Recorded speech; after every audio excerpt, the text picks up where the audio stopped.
Assalamualaikum warahmatullahi wabarakatuh. Jumpa lagi di channel YouTube Suryanoloh. Kali ini kita akan mengupas secara tuntas soal-soal simulasi KSN IPA SMP bagian kelima. Soal pertama. Sebuah partikel bermuatan listrik bergerak dengan kecepatan 2 meter per sekon di dalam medan magnet 0,5 Tesla. Jika kecepatan partikel membentuk sudut 30 derajat terhadap medan magnet dan besar gaya yang bekerja pada partikel tersebut adalah 2 kali 10 pangkat negatif 6 Newton, besar muatan listrik partikel adalah titik-titik. Ini adalah soal tentang kemagnetan. Di kelas 9 itu dipelajari pada semester kedua. Cara mengerjakan soal seperti ini, kita menggunakan persamaan F sama dengan B sin theta dikali Q dikali V. Yang mana F adalah gaya, kemudian B adalah besar medan magnet, sin adalah sudut yang dibentuk oleh partikel terhadap medan magnet, Q adalah muatan, dan V adalah kecepatan partikel tersebut. Nah, yang dicari di sini adalah besarnya muatan listrik partikel. Maka kita rubah persamaan F sama dengan B sin theta kali Q kali V menjadi Q sama dengan F dibagi B sin theta kali V. Sehingga dihasilkan Q sama dengan masuk-masukan gayanya 2 dikali 10 pangkat negatif 6 Newton dibagi 0,5 Tesla. Sin theta itu sin 30-nya adalah setengah dikali 2 meter per sekon. Hasilnya adalah Q sama dengan 4 dikali 10 pangkat negatif 6 Coulomb, di mana untuk 10 pangkat negatif 6 ini adalah mikro, sehingga jawabannya 4 mikro Coulomb, yang D. Soal nomor 2. Sebuah benda bermasa 500 gram meluncur di bidang kasar. Jika kecepatannya berkurang dari 5 meter per sekon menjadi 3 meter per sekon dengan panjang lintasan 4 meter. Gaya gesek antara benda dan bidang kasar adalah titik-titik. Kita gambarkan terlebih dahulu skema yang sesuai dengan soal. Ada benda, ya, benda pada posisi pertama, kemudian benda pada posisi kedua. Benda pada posisi pertama memiliki kecepatan sebesar 5 meter per sekon. Kemudian setelah beberapa saat, karena ada gaya gesekan, sehingga kecepatannya berubah menjadi 3 meter per sekon. Nah, panjang lintasan yang ditempuh oleh benda tersebut adalah 4 meter. Nah, yang ditanyakan adalah berapa gaya gesekan benda terhadap bidang kasarnya.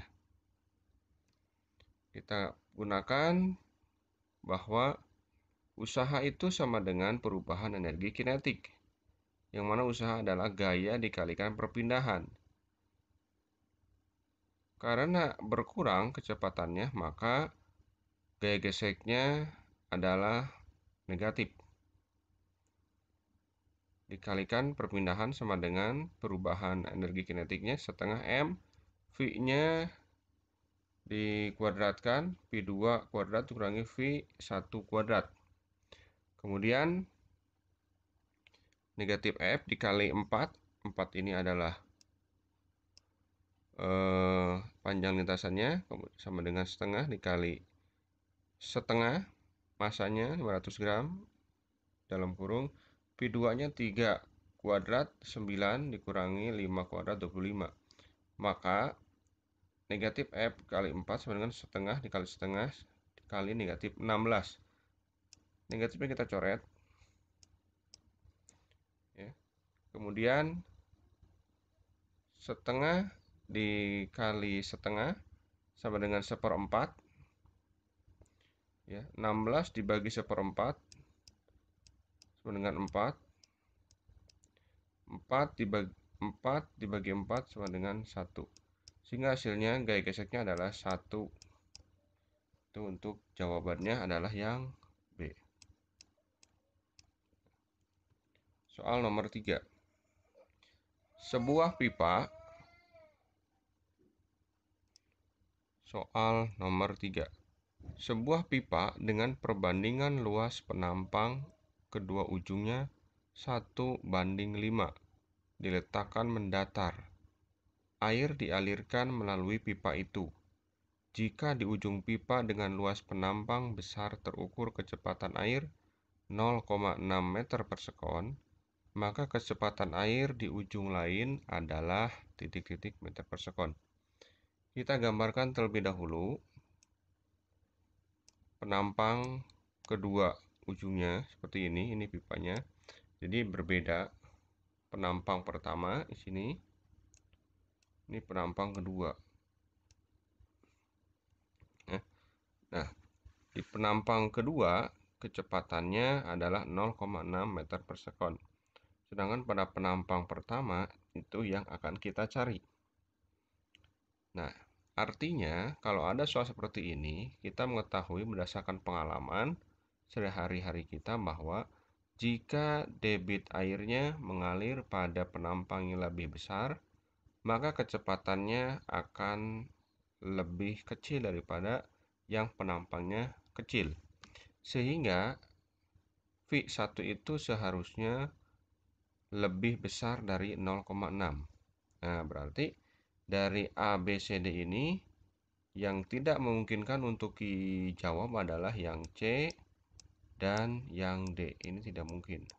Karena harganya lebih kecil daripada P2. Dan itu tidak mungkin untuk yang penampangnya lebih kecil. Nah, di dalam soal perbandingan luas penampang kedua ujung adalah 1:5. Kita gunakan bahwa debit air di penampang 1 dan debit air di penampang 2 adalah sama. Sehingga A1 dikali V1 sama dengan A2 kali P2.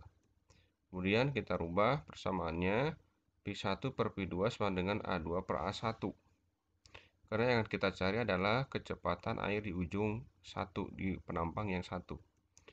Sehingga P1 per P2-nya adalah 0,6 sama dengan A1 banding A2 adalah 1:5. Kalau A2 banding A1, 5:1. Sehingga P1 hasilnya adalah 3 meter per sekon kuadrat. Maaf, 3 meter per sekon. Jawabannya adalah yang A.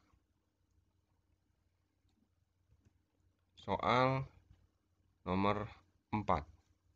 Sebuah silinder dengan luas penampang alas A dimasukkan secara vertikal ke dalam bejana berisi fluida dengan rapat massa ρ. Pada saat silinder sudah tenggelam seluruhnya, terlihat permukaan fluida naik setinggi Y. Jika luas penampang bejana 1,5 A dan percepatan gravitasi G, beda tekanan pada bagian bawah dan bagian atas silinder adalah. Kita gambarkan terlebih dahulu kondisi soalnya. Ada bejana, kemudian bejana tersebut diisi air, dan dimasukkanlah silinder. Ketika dimasukkan silinder, permukaan air atau fluida naik setinggi Y. Misalkan airnya seperti sini. Kemudian dimasukkan silinder, nah, airnya jadi naik. Ini seperti sini. Inilah Y-nya. Ya. Nah, kita mengetahui bahwa persamaan tekanan hidrostatis adalah ρ kali G kali Y. Di mana volume adalah A dikali Y dan Y adalah volume dibagi A. Kita bandingkan beda tekanan pada bagian atas dan bagian bawah. P2 dibagi P1 sama dengan ρ G Y2 per Rho GY1. Sehingga kita masukkan Y-nya adalah volume dibagi A. Volume sama dengan yang di Y2 adalah 1,5 A. Hasilnya adalah P2 per P1 sama dengan 1 per 1,5. Di mana 1 per 1,5 adalah 0,7 Rho GY. Karena P1-nya adalah Rho GY. Jadi jawabannya adalah yang B. Soal selanjutnya.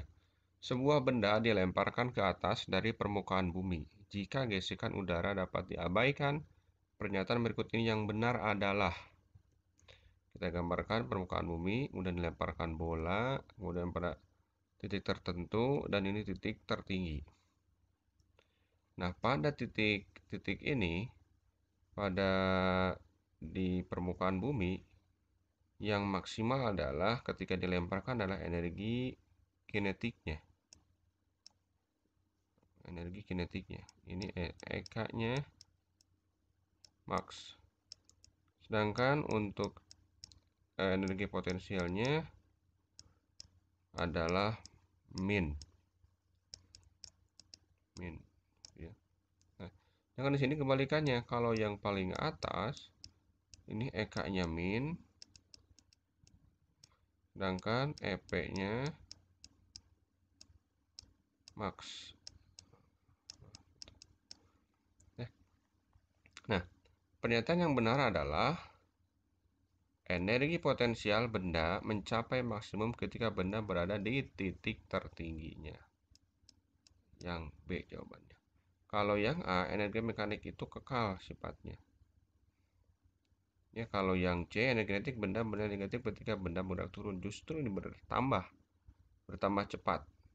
Ya, GLBB dipercepat sehingga positif. Yang D, energi kinetik benda di titik tertinggi bernilai tidak nol. Nah, pada saat titik tertinggi, benda tersebut diam sebelum dia kembali ke bawah. Artinya dia nol. Itu ya. Soal selanjutnya. Sebuah peti dipindahkan dari permukaan jalan ke bak mobil dengan cara digeser melalui sebuah bidang miring. Licin ya. Pernyataan berikut ini yang benar adalah, kita gambarkan dulu kondisi soalnya. Ada memindahkan barang dengan bidang miring ya. Kemudian petinya dipindahkan. Nah, pada saat pindahkan ini kita menggunakan persamaan usaha W sama dengan F dikali S, di mana W sama dengan F sin theta dikali S. Kemudian sama untuk yang tidak menggunakan bidang miring, langsung ke atas, maka yang digunakan adalah W sama dengan F dikali S. Ternyata di sini adalah usahanya itu energi itu kekal, hanya dipindahkan ke tenaga atau gaya. Yang mana dengan menggunakan bidang miring, gaya yang diperlukan adalah gaya minimum itu lebih kurang dari gaya minimum untuk mengangkat peti secara vertikal. Artinya gaya minimum yang digunakan untuk mengangkat peti menggunakan bidang miring itu lebih kecil harganya daripada tidak menggunakan bidang miring, artinya langsung diangkat secara vertikal ke atas. Jadi jawabannya yang ini adalah yang D. Soal selanjutnya.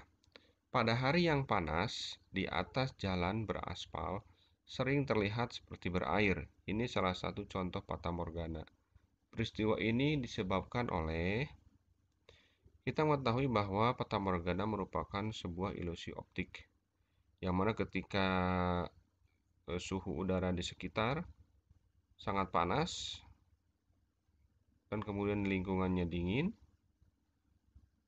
maka akan menghasilkan fatamorgana seperti air yang mengambang di atas permukaan jalan.